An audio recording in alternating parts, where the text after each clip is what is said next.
As you learn about the narcissistic pattern, it's also wise to reflect on the much healthier alternatives. Now, below you're going to find a link to my new extensive course called Ready, Set, Connect.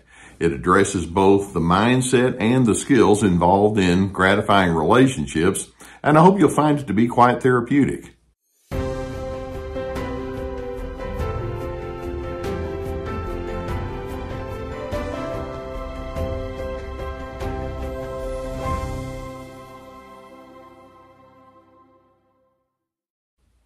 I want to begin today by asking a rhetorical question, and by that I mean I already know the answer before I ask it. Have you ever noticed how controlling narcissists want to be? They have such a strong desire to take over the way that you think and feel and act and prioritize. You ever notice that? And of course, if you've had any exposure at all to these individuals, the answer is, oh yeah, these people, they're defined by it. You see, when you have this self-absorbed, I'm the best and I have to make sure that people give me supply, give me their admiration, give me their submission, it's in your vested interest, if you think that way, to try to control other individuals. And I want you to notice some of the characteristics that come along with that are so common. When you have that strong, narcissistic, it's all about me mindset, these individuals will go into a very powerful argumentative mode. They can be very stubborn. They're constantly pushing their agenda or pleading their case, or they have unbending opinions. If you try to question them about who they are and what they think, they will defend themselves vociferously.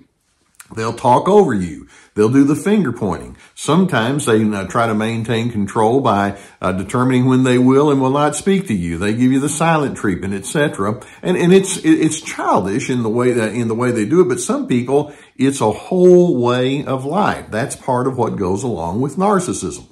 Now, I also want to ask another question, and this one may not necessarily be rhetorical, but this is one I want you to really think about carefully, and that is, do you ever get caught in the undertow with all of that? Before you know it, these people are controlling you, and then you're doing your counter control style of interaction. They argue, so you argue back. They become stubborn, so you become stubborn. They defend, you defend. And I want you to see that we have a term that describes what all of that produces, and the term is out of control.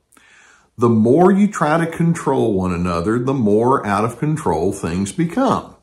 Short-term, narcissists may think that they succeed because they actually can sometimes intimidate people into doing what their bidding says. But long-term, the longer people stay around narcissists, they're thinking, where's the exit? I want to talk with you about how to find control via a proactive, non-control style of being. Does that make sense to you? Now, by that, when I say proactive, what I mean is we're going to be decisive. There's going to be an intentional mindset. You can be focused. You can be goal-oriented in being non-controlling. And it's fascinating to see what this ultimately produces.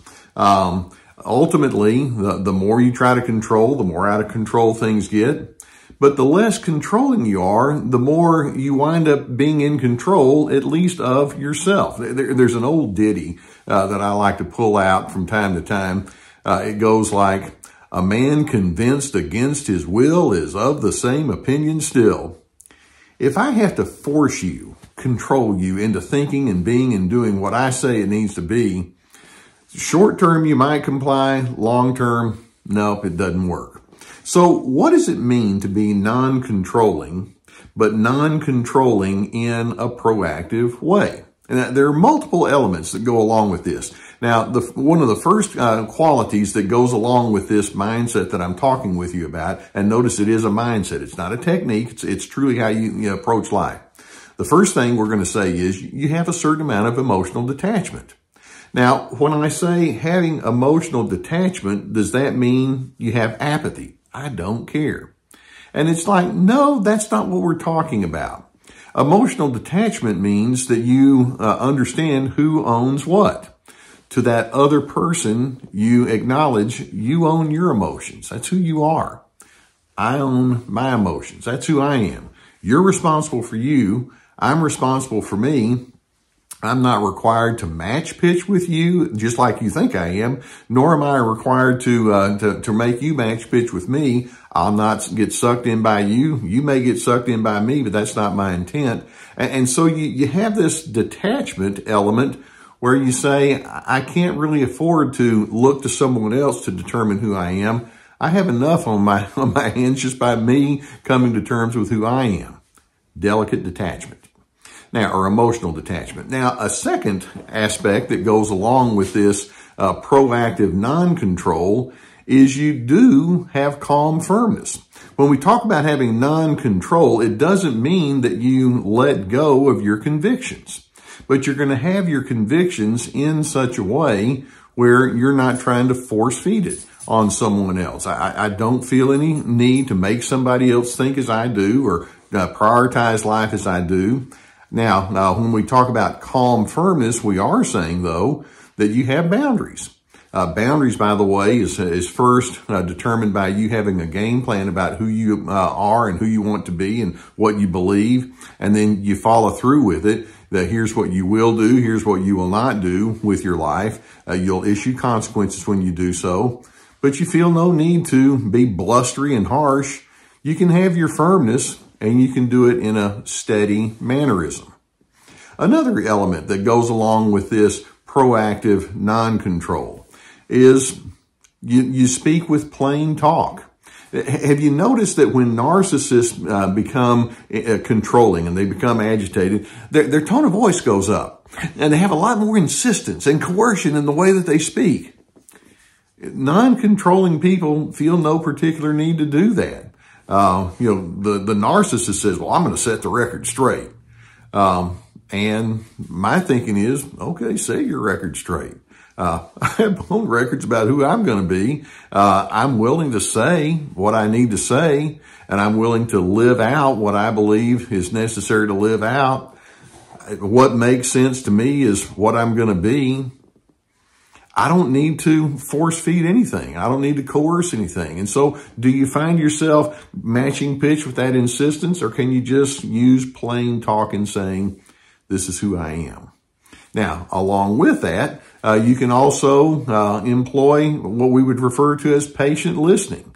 You're proactive in being non-controlling, and so the non-controller says, I can hear you, and I'll listen to you without having to interrupt, and I'll pay attention to what your concerns are. And then let's even take it a little bit further. Along with that patient listening, you can have active curiosity.